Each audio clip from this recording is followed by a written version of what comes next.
เพื่อศรัทธาญาติโยมได้รับทราบรับฟังเพื่อเป็นข้อคิดสะกิดเตือนใจในขณะที่ออกรายการอยู่ขณะนี้ญาติโยมฟ้าฝนก็ตกลงมาพรำพรำพรำนะทำให้เกิดความแช่มชื่นเบิกบานจิตใจหน้าฝนจึงทำให้พืชพันธุ์ธัญญาหารเข้ากะไรนาเขียวชอุ่มไปทั่ว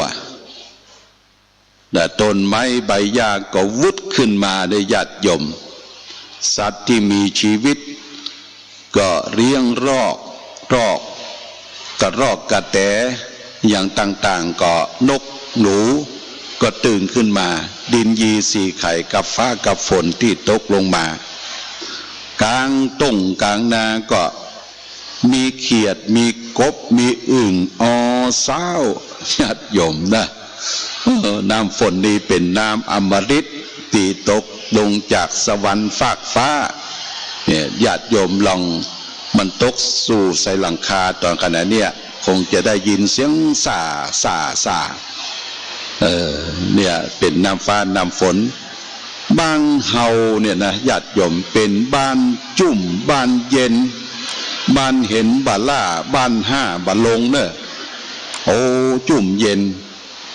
ในน้ำมีปลาในนามีข้าวพื้นดินเราก็มีแมงมันบนหัวก็มีมดส้มมดหี้เดี๋ยวไปทางใดก็มีของกินของใจทั่วไปในฤดูกาลที่เราได้ประสบพบในช่วงของก่อนจะเข้าพรรษาเดือน8เดือน9ฟ้าฝนตกลงมาและนอกจากนั้นเดือน9นี่ก็เปิ้นถือว่าเป็นขนบธรรมเนียมประเพณีไหว้ผีเดือน9เลี้ยงผีปู่ย่าขึ้นขันขึ้นครูตามหาพ่อหาแม่ก็ทำหาปู่แสะย่าแสะเลี้ยงปีห้วยปีห้องผีขุนผีน้ำเนี่ยก็ชื่อกันมาตั้งแต่โบราณกาลแต่การที่เราจะไปซ่องไปเลี้ยงนั้นญาติโยมตามหลักของพระพุทธศาสนาแล้วพระพุทธเจ้าบัญญัติว่าจะไปเอาสัตว์ที่มีชีวิตไปฆ่าบั่นทอนเอาไปแลกเพื่อจะได้ความสุขเข้ามาให้แก่โลกมนุษย์เช่นว่าเอาไก่กาเอาหมูกาเอาควายกาดีบดีผีกินหมาก็เอาหมาไปฆ่าเนี่ยบดีญาติโยมนะคือเส้งซองมือเทวดานะโดยผลหมากหลากไม้ของกินของใจมีพื้นเพตามธรรมชาติเนี่ยธรรมชาติเนี่ยผีมันก็มีเมตตาธรรมอยู่คุณเขาคุณน้ำมีเมตตาธรรมเทวบุตรเทวดาคุ้มขังรักษาต้นน้ำนาทีเพิ่งก็มีคุณธรรมมีเมตตาธรรมเอาไปซ่องไปไหว้ไปบอกด้วยจิตเจตนาอันบริสุทธิ์บ่ไปบนบานสารกล่าวบนบานสารกล่าวด้วยของมีชีวิตญาติโยมมันเอาชีวิตไปแลกชีวิตนี่บ่เหมาะสม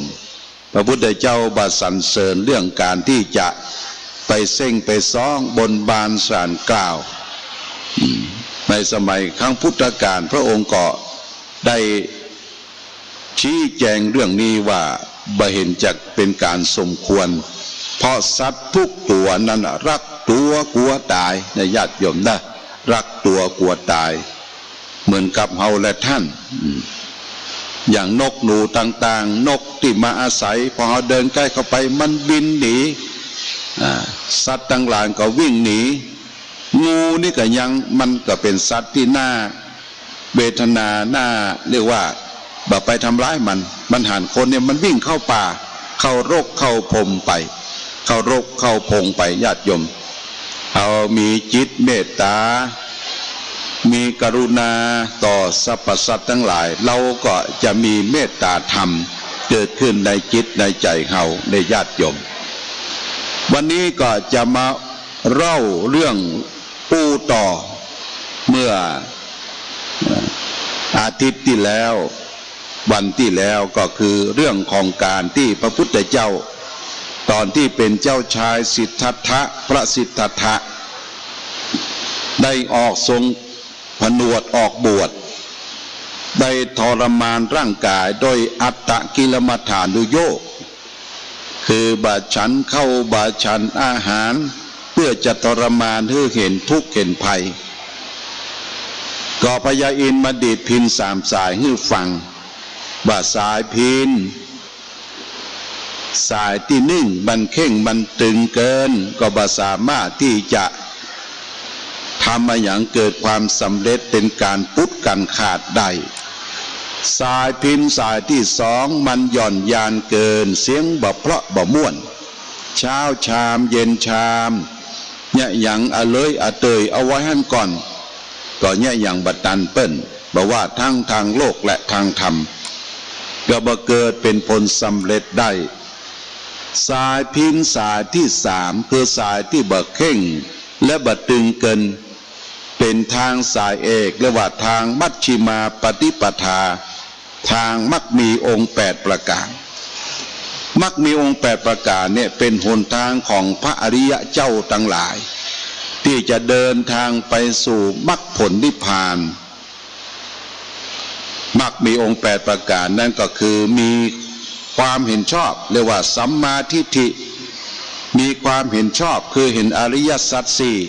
ที่เป็นข้อหนึ่งเห็นทุกข์สมุทัยนิโรธมรรคข้อสองสัมมาสังกัปปะคือความคิดชอบถูกต้องคิดจะออกจากกามคำว่าคิดจะออกจากกามก็คือบัติดอยู่ในกามคุณห้าติดอยู่ในรูปในเสียงในกลิ่นในรสในโผฏฐัพพะมักมีองค์8ข้อที่3สัมมาวาจาคือเจรจาที่ถูกต้องเจรจาชอบคือเว้นจากการวาจาทุจริตสี่บ่พูดเท็จบ่พูดส่อเสียดบ่พูดคำหยาบบ่พูดเพ้อเจ้อเหลวไหลไร้สาระข้อ4มักมีองค์8คือสัมมา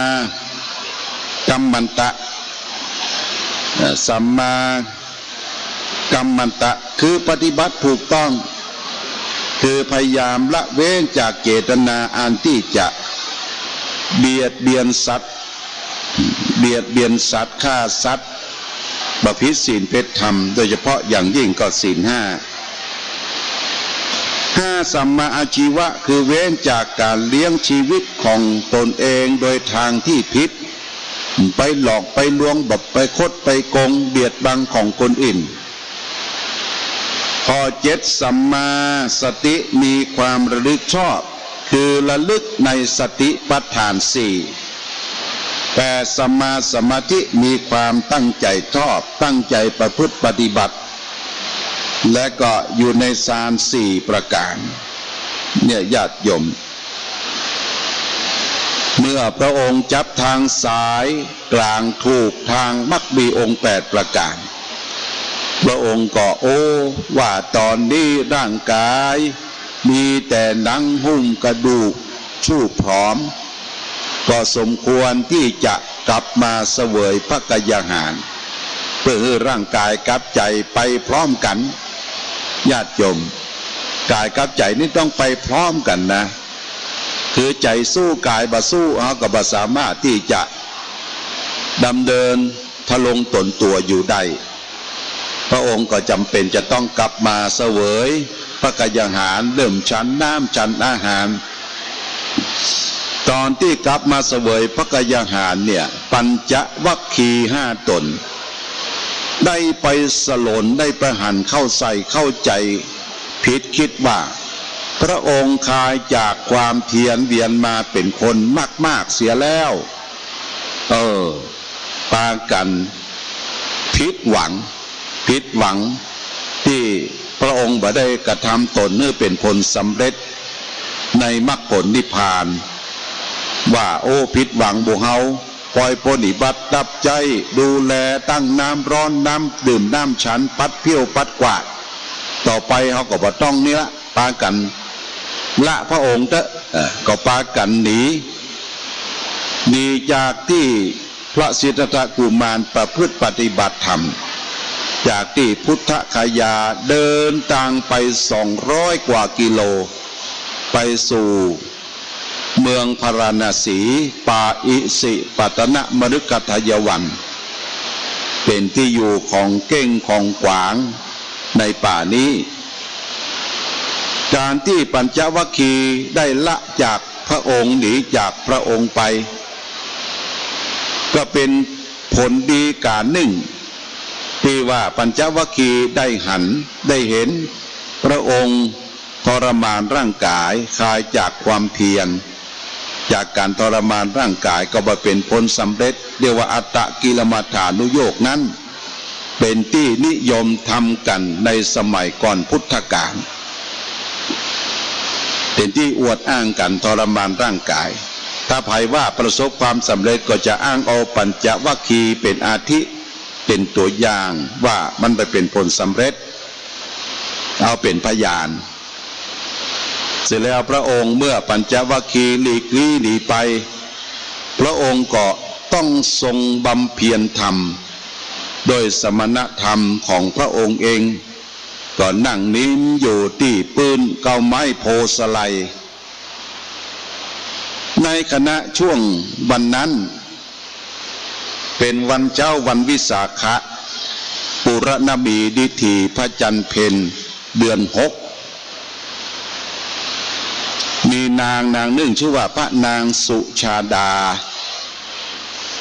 เป็นบุตรีของชาวบ้านที่อยู่บ่ใกล้บ่ไกลที่พระองค์ทรงบำเพ็ญธรรมนางสุชาดานั้นไปบนบานสันกล่าวที่ต้นไม้โพสไลต้นนั้นว่าขอได้ลูกบุตรธิดาได้มาปฏิสนธิง่ายๆก็คือไปขอลูกกับเทวดาที่รักษาต้นไม้ก็ได้สมใจนางก็ได้ลูกออกมาเป็นบุตรได้สมใจเมื่อสมใจแล้วก็ต้องไปซ่องไปทำบุญเรียกว่าไปทำบุญไปถวายสิ่งที่นางได้นำไปถวายนั่นเรียกว่าเป็นข้าวมัทุปายาตมัทุปายาสะมนุปายาตซึ่งทำโดยปราณีตเป็นข้าวที่บะแก่แต่ญาติโยมที่เขาเอามาทำข้าวเมาเนี่ยนะเจียโดยน้ำพึ่งน้ำอ้อยเนยใสเนยข้นทำเป็นก้อนอยู่49 ก้อนใส่ถาดทองคำนำไปถวายทุกรุกขเทวดาที่อยู่ปืนไม้โปสไลตอนนั้นพระสิทธัตถะก็นั่งบำเพ็ญเพียรธรรมอยู่ที่นั่นนางเข้าใจว่าเป็นรุกขเทวดาก็เลยถวายเข้ามัทุปายาตพร้อมถาดทองคำเมื่อถวายเสร็จก็กลับไปได้ไปเซ็งไปซ่องไปเลี้ยงเรียบร้อยแล้วพระสิทธัตถะก็นำเข้ามัทุปายาตฉันที่ริมฝั่งแม่น้ำเนรัญชลาฉันเรียบร้อยแล้วก็ตั้งสัจจะอธิษฐานว่าวันนี้ถ้าได้ปฏิบัติธรรมได้สำเร็จมรรคผลเป็นพระสัมมาสัมพุทธเจ้าก็ขอให้ถาดทองคำใบเนี้ยจงลอยขึ้นไปตามกระแสน้ำเนรัญชลาเมื่อสัจจะอธิษฐานเรียบร้อยก็ปล่อยถาดทองคำใบนั้นถาดทองคำก็ไหลจับไปสู่กลางน้ำแล้วก็ไหลขึ้นจิบขึ้นไปทวนกระแสน้ำไปถึงกลางแม่น้ำก็คว่ำดิ่งลงไปสู่เมืองนาคบาดาลไปซ้อนกับถาดทองคำของพระพุทธเจ้าองค์อื่นๆการก่อนที่ผ่านมาจนพญานาคได้สะดุ้งตื่นขึ้น แล้วก็ว่าโอ้จะมีพระพุทธเจ้ามาตรัสรู้แห่งองค์แล้วพญานาคก็สะดุ้งว่าจะมีพระพุทธเจ้ามาตรัสรู้ธรรมแห่งองค์แล้วพระองค์เมื่อลอยถาดทองคำก็ได้เดินทางกลับมาสู่ต้นพระศรีมหาโพธิ์ตอนนั้นก็มีคนเกี่ยวหญ้าคาหญ้าปุกษะหญ้าคาเนี่ยญาติโยมได้ถวายหญ้าคาแก่พระสิทธัตถกุมาร8 กำมือ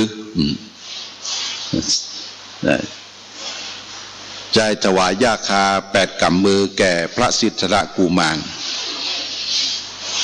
เมื่อรับหญ้าคา8 กำมือมาแล้วพระองค์ก็นำหญ้าคานั้นมาปูเจียราด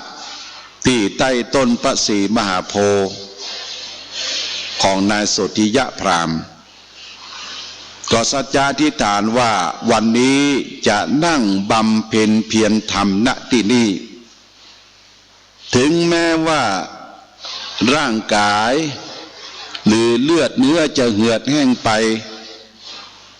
ถึงแก่พิทักษ์ใสถึงแก่ชีวิตก็ยอมลุกนั่งจากที่นี่ไปไหนถ้าบ่ได้ตรัสรู้เมื่อพระองค์ได้นั่งหญ้าคาของนายโสธิยะพราหมณ์แล้วที่นั่นก็กลายเป็นรัตนบัลลังก์แก้วญาติโยมนะรัตนบัลลังก์แก้วเป็นเต้นแก้วประภาเป็นเต้นแก้วประภาคือพระองค์ได้นั่งบำเพ็ญเพียรธรรมทีนี้ก็ย้อนไปถึงพญามารที่วันที่พระองค์ได้เสด็จออกทรงผนวดออกบวชนั้นพญามารก็มาเกิดมาขวางบ่ให้พระองค์ได้ออกทรงออกบวชว่าท่านจะออกบวชไปทำไมอยู่ในห้วงในเวียงใจนี่ก็อุดมสมบูรณ์พูนสุขไปโดยโภคทรัพย์สมบัติมีสนมมีนางกำนันเป็นปันคนอายุ14-15มีปราสาท3 ฤดูให้พระองค์ได้เสพสุขพระองค์จะหนีความสุขนี้ไปเนี่ยอย่างอันนี้คือเปรียบเทียบว่าจิตใจของพระองค์นั้นยังหน่วงยังถูกบ่วงยังคิดหวนถึงพระนางยโสธราคิดถึงราหุลน้อยกุมารคิดถึงพระราชบิดาพระราชมารดาคิดถึงข้าทาสบริวารต่างๆเนี่ยมันคิดถึงมันยังห่วงยังบ่วงอยู่พระองค์ก็ฮึดญาติโยมตัดบ่วงตัดห่วงลงไปก็บะเจื้อกรรมพญามารก็เลยออกบวชก็ทรงบำเพ็ญเพียรธรรมถึงเวลาถึง6 ปีถึง6 ปีทีนี้พญามารก็มากึดลำเปิงว่าเจ้าชายออกบวชน่ะจะไปอยู่ที่ไหนสำเร็จการยันใดกาก็ใจญาณของตนเองเอามือป้องส่องดูผลปรากฏว่าวันนี้จะได้ตรัสรู้ล่ะจะได้เป็นพระพุทธเจ้าเขาทำหน้าที่พญามารจะต้องไปเกิดไปขวางเมื่อพระองค์ได้ตรัสรู้ธรรมเนี่ยญาติโยมท่านสาธุชนทั้งหลายเขาจะแยะอย่างสักอย่างเนี่ยมันจึงมีมารนะมีมารมาเกิดมาขวางมาว่ามาซิดมากายคนเขาจะแยะอย่างการใหญ่เนี่ยญาติโยมถ้าจิตใจบ่เข้มแข็งบ่มีความมุกมั่งตั้งใจของตนเองและญาติโยมเนี่ยคนเฮาเนี่ยมันจิปะทะ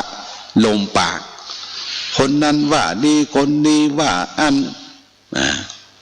คนนั้นจะเนี่ยอย่างอันคนนี้จะดีเนี่ยมนุษย์จิปาถะ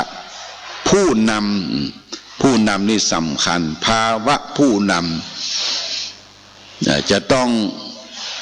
มั่นคงญาติโยมมั่นคงเข้มแข็งบึกบึน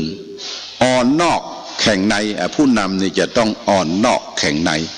คำว่าอ่อนนอกเนี่ยคือมีกิริยาวาจาเรียบร้อยอูจานขานเพาะสนอสดแต่จิต จิตใจนะเข้มแข็งญาติโยมนะบ่หวั่นไหวต่อสิ่งที่มากระทบเพราะว่าเฮาถูกโลกธรรมครอบงำเฮามีลาภยศสรรเสริญสุขมีนินทามีทุกข์มีอย่างครอบคลุมเฮามีได้มีเสียเพราะฉะนั้นบัณฑิตท่านผู้รู้นักปราชญ์เป็นผู้นำเนี่ยจะต้องบ่หวั่นไหวต่อสิ่งที่มากระทบพระองค์ก็ทรงบำเพ็ญเพียรธรรมบ่หวั่นไหวต่อสิ่งที่มากระทบพยามารเนี่ยจะมาคัดมาขวางทีแรกมันก็เข้ามาในสถานที่พระองค์ทรงบำเพ็ญเพียรจะได้ตรัสรู้วันนั้นมันก็ปล่อยลูกสาวมาก่อนปล่อยลูกสาวของตนเองพยามารเนี่ยนะมารังควานมาหนุ่งน้อยห่มน้อยมาฟ้อนบาลำชุชึ่งหนุ่งปิดเปิดเอาผ้าใยบัวบางๆเนี่ยมาครอบมาคุมวบแวมเนี่ยญาติโยมได้มาไล่ลำชื่อว่านางตันหานางราคานางอรดีชื่อก็มันเป็นชื่อของลูกพญามารทั้งนั้นญาติโยมชื่อของมารพระองค์ทรงนั่งนิ่มใจขันติบารมีเข้าข่มบรรลงมาฟ้อนมาลำกับลูกสาวพญามารจนลูกสาวพญามารก็สำนึกคิดว่าโอ้บ่เคยบ่เคยพบเป็นพระอิฐพระปูนก้าไล่ลำเอาผ้าใยบัวบางๆลอดไปก็บ่มีความรู้สึกโอ้บ่ไหวบ่เอาก็เลยป้ายการไปเนี่ยลูกสาวพญามารก็เลยป้านการไปก็ไปถึงพ่อบ่ไหวแล้วเด้อไปยั่วยวนกวนใจก็ถึงบ่สนใจนะเป็นพระอิฐพระปูนก็บ่ฮู้เนี่ยญาติโยมนะอันนี้คือลูกสาวพญามารปัจจุบันนี้ก็มีกันเด้อญาติโยมเด้อปัจจุบันนี้ลูกสาวพญามารไปวัดไปวาไปนุ่งน้อยห่มน้อยแห่ขวตรงขวตาลเข้าวัดเข้าวาไปฟ้อนไปลำบางทีไปหูดเสาเนาะไปหูดเสาเอาไฟมาเล่นมาบแปลงเทศเข้าวัดก็มีปัจจุบันเนี่ยเป็นกล้องเป็นมองไปแห่ไปแหนบ่มีละเอาลำโพงใหญ่มาใส่รถดังบดังเตื้อผู้เฒ่าผู้แก่ได้ยินได้ฟังใจสั่นวึดอาตมาได้ไปพบมาใจสั่นญาติโยมเหมือนกับจะช็อกลำโพงดังบดังเตื้อตั้งหน้าแห่กันเข้าไปเป็นเส้นเป็นสายฟ้อนรำกันบางทีก็กำขวดเหล้าบางทีก็เอาจ้อนตีขวดเหล้าแห่แหนแต่หนุ่งน้อยห่มเน่าเมาสเปะสปะต้นกวาดตาลแห่ก็ไปลาบลาเหลือก็แซ่เหลือก็ต้นยอดมันลุมันปังอันนี้ญาติโยมได้อันนี้ก็คงจะเป็นส่วนหนึ่งของลูกสาวพญามารไปยั่วยวนกวนใจเข้าวัดเข้าวาพระเจ้าประสงค์พระหนุ่มเนนน้อยตั้งหลายจิตใจไววันคนเฮาพระมันเป็นปุถุชนนะญาติโยมจะไปว่าตุว่าพระบ่ได้เพราะว่าพระนั้นยังเป็นพระปุถุชนอยู่ยังเข้าไปฝึกหัดปฏิบัติหันเปิ้นม่วนเปิ้นงานก็ไปยื้อไปส่องพอญาติโยมก็บ่ต้องไปตำหนิติเตียนนะด้วยปารมีเปิ้นมีบุญมีอย่างเพื่อก็อยู่ได้ตลอดมันมีบุญมีอย่างก็ศึกขาละเพศไปมันเป็นเรื่องของธรรมดาเนอะธรรมดามันยังมีป้อน้อยป้อนานเต็มบ้านเต็มเมืองตัวเจ้า100ตนสัก200-300ก็จะพดไปอาจจะถึง40-50ก็มีอยู่ญาติโยมนะอันนี้ก็แล้วแต่เหตุปัจจัยที่เกิดขึ้นเมื่อลูกสาวพญามารป้ายการไปเนี่ยพญามารก็บอกว่าบ่ได้เอาลุยเล่ก็ต้องเอาโดยกลบ่ได้เอาโดยมนต์ก็ต้องเอาโดยคาถามันก็ทำเป็นคาถาเสกปืนเสกหอกเสกดาบปุ้งยิงเข้าไปอย่างที่พระองค์ได้บำเพ็ญเพียรทำ สิ่งที่ปุ้งเข้าไปหอกดาบนั้นก็ไปเป็นพาราดอกไม้ปูจาพระสัมมาสัมพุทธเจ้าพระสิทธัตถะกุมารมดเนี่ยบ่มีหอกมีดาบเข้าไปถึงพระองค์เมื่อบ่ได้ยาอันก็มันเข้าไปตู่ละทีนี้ไปเต้าเอวไปจี้ว่าอ้าวท่านมานั่งนี่ยะใดนี่ทีนี้เกิดเป็นตี้ของไผท่านมานั่งนี่เนี่ยพญามารไปตู่เอาไปโลภเอาตี้เปิ้นคล้ายๆว่าจะไล่เคิดขวางบ่ให้พระองค์ได้ตรัสรู้ธรรมพระองค์ก็บอกว่าตี้นี้บ่ใช่ตี้ไผตี้นี้มันว่างเปล่าข้าพเจ้าเอายาคามานั่งรองนั่งแล้วก็กลายเป็นรัตนบัลลังก์แก้วปลายเต็นแก้วปลากลายเป็นแต้นแก้วประภาก็จะได้ภาวนาบำเพ็ญเพียรธรรมพญามารมันก็ว่าที่นี้บ่ใช่ที่ไผท่านมีไผเป็นพยานมีไผเป็นพยานพระสิทธัตถะก็บอกว่าโอ้พระองค์ออกบวชแล้วขาดตัดจากพี่จากน้องบ่มีพี่น้องวงใหญ่อยู่ทางใดอยู่กลางป่ากลางเขาคนเดียวมาบำเพ็ญเพียรธรรมพระองค์ก็นึกถึงสิ่งที่ได้กระทำมาในอดีตชาติตอนที่เป็นชาติสุดท้ายได้เป็นพระเวสสันดรได้ฮือตานทุกสิ่งทุกอย่างต่างพนังมัททีตานกันหาจารีตานจ้างเผือกแก้วงางอนตานลาดสลดแม่ไผ่มาขอเอาดวงตาหัวใจพระองค์เกาะฮือตานได้แต่ตานแล้วทุกครั้งเนี่ยพระองค์ก็หลั่งน้ำหยาดหลั่งน้ำหยาดตกเหนือหน้าแผ่นดินเพื่อให้แม่พระธรณีได้รับรู้ว่าสัจจะอธิษฐานน้ำนั่นน่ะมันให้ความเสมอภาคมันเย็นตลอดกาลบอกว่าอยู่ในป่าในเขาในดอยภูเขาเหล่ากาแม่น้ำทะเลแม่น้ำไหลที่ไหนตามรักษาความเย็นรักษาความซื่อสัตย์พระองค์จึงใจน้ำตรวจเป็นน้ำหยาดเวลาฮือตาในสมัยตนพระองค์เป็นพระเวสสันดรก็วอนวานถึงแม่พระธรณีที่พระองค์ได้ตานแต่ละครั้งและคานะว่าน้ำหยาดนั้นขอแม่พระธรณีจงมาเป็นพยานก็ร้อนถึงแม่พระธรณีว่าน้ำหยาดทุกครั้งที่พระองค์ได้หยาดไปสะสมอยู่ในมวยเกล้าผมของแม่พระธรณีแม่พระธรณีก็บุญแผ่นดินขึ้นมานั่งสองหน้าพระสิทธัตถกุมารแล้วก็สยายผมว่าน้ำหยาดของพระองค์ที่หยาดแต่ละครั้งไปประสมไปมักหมมอยู่ที่กรวยผมของนางเสร็จแล้วก็ขยาย